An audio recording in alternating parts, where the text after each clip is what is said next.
Olá a todos! Sejam todos muito bem-vindos a esse momento mais do que especial. Pois é, não é qualquer momento, né, professor Sérgio Gabriel? Porque aqui, hoje, nós vamos falarmos a respeito de uma segunda fase que não é qualquer segunda fase. Que segunda fase é essa, Sérgio? É a segunda fase de empresarial, aquela que assusta muita gente, né? Mas não assusta quem vem para o meu curso, não. Por quê? Já vou adiantar. Aqui no meu curso, empresarial... É mais legal. Muito bem!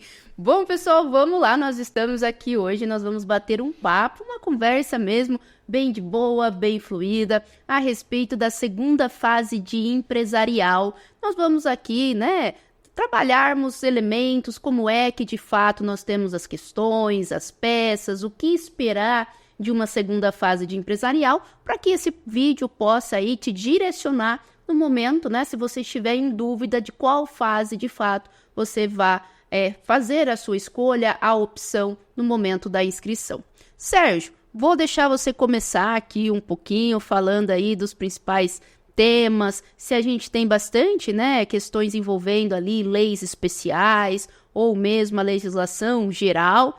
E aí, depois, né, eu vou pedir a palavra para eu falar um pouquinho aí das peças da nossa segunda fase de empresarial. Combinado, Carol. Pessoal, um esclarecimento geral para vocês entenderem um pouquinho a segunda fase em direito empresarial.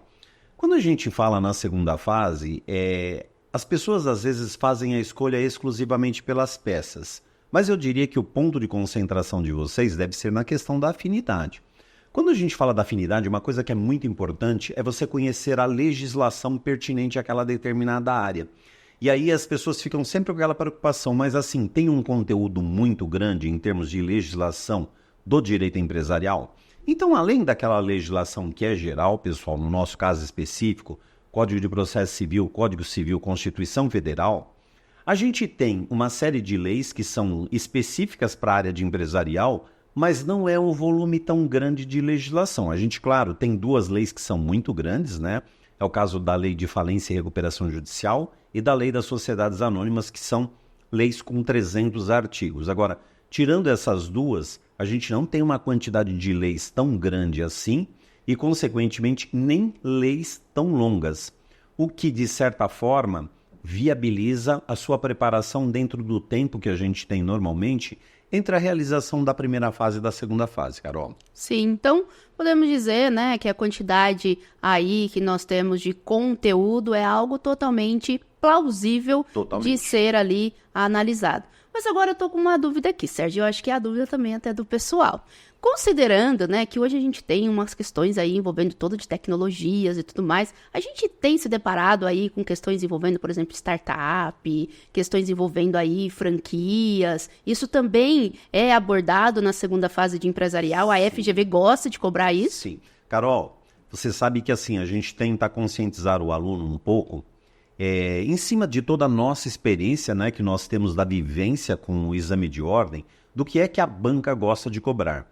A banca de empresarial, pessoal, ela gosta de cobrar atualização legislativa, e que não tem ocorrido muito em direito empresarial, mas gosta de cobrar temas da moda. Então, se você falar hoje, temas da moda em direito empresarial, nesse momento, no momento que a gente está fazendo essa discussão aqui, então, como a Carol colocou, startup, que inclusive tem uma legislação relativamente recente, recuperação de empresas, marcas e patentes. Então, isso acaba sendo uma tendência na prova, Carol. Então, a gente sintoniza muito o aluno na nossa preparação para esses temas que são os temas da moda, naquela oportunidade em que você está realizando a prova. Ah, que legal. Eu acho que isso daí é bem favorável, que a gente vê até a própria banca, né, cobrando aquilo de fato que a gente tem no mercado, já preparando o candidato aí para, de fato, né, uma atuação logo após aí pegar a carteira. Que bacana. Bom, aí, Sérgio, vou falar então um pouquinho a respeito, né, das nossas peças práticas profissionais que nós temos aí na segunda fase. E segunda fase, né, pessoal, inclusive aqui na nossa segunda fase de empresarial, é bem tranquilo. Primeiro de que tá tudo no VAD, não é, Sérgio? Com certeza, gente. Aqui nessa mesa sai a verdade. A professora Carol, ela sempre vai alertar vocês. tá tudo no VAD. Está mesmo, pessoal. Exatamente, tudo no VAD, seja para suas questões discursivas e também para a peça prático-profissional. Com relação à peça prático-profissional, né, a gente utiliza muito o VAD, a nossa legislação base acaba por ser o Código de Processo Civil. Então, Carol Macabal vai encontrar vocês também na segunda fase de empresarial, porque nós temos o direito processual civil aplicado à segunda fase de empresarial. E no que diz respeito a esse direito processual civil aplicado, nós temos no CPC, que o CPC é lindo, né? O CPC é lindo, maravilhoso, corações para CPC aqui. Nós temos no nosso CPC, no nosso Código de Processo Civil, pessoal, as estruturas das peças. Então aí, né, já deve estar na sua cabeça, assim, o seguinte questionamento. Poxa, quais são as peças que eu posso me deparar na segunda fase de empresarial? Posso resumir para vocês? Nós trabalhamos com peças mestras. Então, nós podemos nos deparar com 5 possíveis estruturas de peças. Senhores, em uma segunda fase de empresarial aqui, ou você vai ter que fazer uma petição inicial, obviamente, essa petição inicial é uma petição inicial envolvendo, né, os temas ali específicos da sua segunda fase de empresarial. Então, nós nos deparamos, né, Sérgio, com o inicial envolvendo aqui execuções. Nós temos também iniciais envolvendo obrigação de fazer também, né? Nós tivemos aí... De fazer, de não fazer. Exato, de fazer ou não fazer, porque envolve a questões mesmo ali de marcas também, isso, né? Concorrencial entre empresas. Exato, assuntos da moda, né? Aí nós temos também uma estrutura, então a gente falou já a primeira estrutura inicial, nós temos estrutura de defesa, né? Então, como todo processo, a gente eventualmente tem que se fazer uma defesa. E nós chegamos agora já nos nossos recursos. E quando nós falamos em recursos, pessoais, são apenas 2 possíveis estruturas. Ou você tem um recurso com estrutura de peça única, que ele é bem tranquilinho, endereçamento, preâmbulo, e vamos embora já colocar os nossos tópicos, ou nós teremos que fazer um recurso com estrutura de peça dupla, que é aquela coisa, a capinha tem uma formalidade, uma petiçãozinha de interposição. Mas ao longo do curso, nós mostramos onde que isso está no VAD. Nós marcamos o nosso VAD e, obviamente, é uma marcação de acordo com o edital, né? A gente não tem problemas, os alunos vão fazer a prova, eles adoram, porque o VAD está marcado, né? E a nossa última estrutura aqui seria uma estrutura de peça, que a gente chama de petição simples, sem muita formalidade. Então, algo aí, né, totalmente previsível, algo que nós conseguimos, né, naquele período de preparação do aluno, abordar todos os temas, abordar todas as peças. E além disso, né, Sérgio, além de aulas de marcação de VAD, a nossa segunda fase de empresarial tem mais o que aqui, vamos dizer, né, de pontos relevantes que o aluno fala, poxa, estou me sentindo aqui preparado.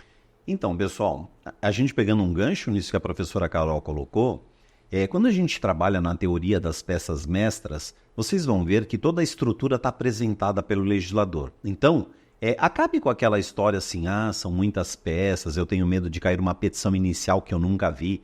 Petição inicial é petição inicial. Eu costumo brincar, inclusive, que isso é como uma pizza. Então, se a petição inicial for uma pizza, o que muda é o recheio. E aí a gente trabalha todas as peças possíveis aqui durante o curso, mas a gente dá uma ênfase na nossa distribuição de tempo exatamente pela estatística do exame de ordem. Então, a gente já tem hoje algo, em termos de estatística, se aproximando a 70% de petições iniciais. Então, vocês vão sair daqui com uma distribuição de tempo que vai permitir que vocês entendam todas as petições iniciais próprias em direito empresarial. E aí a gente acaba fazendo alguma coisa que é específica para o direito empresarial, que é um mapa de peças. Eu monto um mapa de peças de forma que vocês conseguem, a partir desse mapa, visualizar todas as peças possíveis, e aí não apenas as petições iniciais, mas todas as peças possíveis dentro do direito empresarial. Então, na medida em que você vai assimilando esse mapa de peças, você vai ver que você consegue desenvolver até uma peça que você ainda não estudou. Porque o mapa, ele tem esse objetivo, o objetivo de mostrar para você qual é a estrutura e como caminhar para você compor essa determinada peça. E além desse mapa de peças, sempre que a gente fala em peça, Carol, A grande preocupação das pessoas é achar tese jurídica. Seja a tese jurídica que vai fundamentar a sua peça, seja a tese jurídica que vai servir de base para você responder as questões. Então, a gente elabora também um mapa de legislação da segunda fase, de forma que você possa percorrer por toda a legislação durante o seu período de estudos. Porque a ideia, Carol, não é que eles decorem número de lei, número de artigo, mas é que eles se familiarizem com a legislação e depois, através da técnica de pesquisa, que todos nós trabalhamos ao longo do curso, eles vão conseguir chegar a essa fundamentação, tanto para fundamentar a sua peça, quanto para responder a sua questão. Exatamente isso, né? E aí a gente volta, né? Aquele ponto, a importância de se familiarizar com o seu VAD, com a sua legislação, de fato de saber aonde que tem aquele conteúdo, para que de fato dê muito certo o nosso Tá Tudo no VAD, né? Com certeza. Porque não faz sentido, né? Olha, eu tenho uma segunda fase, minha segunda fase ela é com consulta, eu vou levar o VAD. Mas, meu querido, se você deixar para abrir esse VAD lá no dia da sua prova, deu ruinzão, não vai dar bom. Então, de fato, ao longo, né, do curso, por meio de técnicas pedagógicas mesmo, a gente vai fazendo este movimento com os alunos, né, dando esta facilidade para que os alunos possam encontrar ali a resposta. A gente sugere, né, Carol, durante a fase de preparação, que quando o aluno está fazendo simulados, que ele já faça os simulados usando as técnicas que a gente ensina e utilizando o VAD que ele vai usar na prova. Porque quando ele chegar lá na prova, ele já estará muito mais familiarizado com a ferramenta que é o carro-chefe dele da prova. Exatamente isso. Bom, e ao longo do curso, um preparatório para a segunda fase, como é que funciona aqui?